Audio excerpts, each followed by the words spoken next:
Cécile Keller e Jacques Paris, os últimos reféns franceses oficialmente detidos pelo regime iraniano, chegaram à França no dia 7 de abril. O regresso surge após 3 anos e meio de detenção na prisão de Evin, em Teherão, seguidos de vários meses de prisão domiciliária na Embaixada Francesa.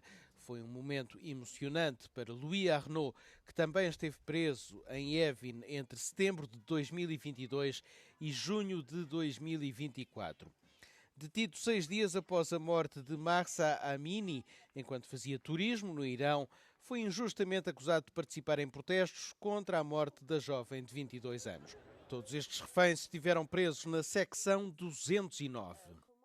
Cette section 209, c'est l'antre du diable. C'est un abattoir où les gens sont entassés dans des cellules sans fenêtres, avec des lumières allumées 24 heures sur 24. On mange, on vit, on dort à même le sol, euh, comme un animal. Et on nous sort en promenade, comme des animaux, comme des chiens, les yeux bandés, une fois par semaine, pour prendre l'air, 30 minutes, et c'est tout.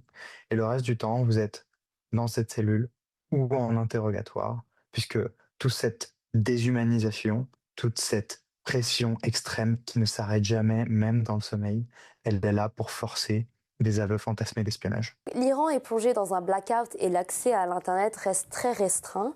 Est-ce que vous avez pu vous entretenir et communiquer avec des Iraniens sur place? Et est-ce que vous restez également en contact avec vos anciens co-détenus?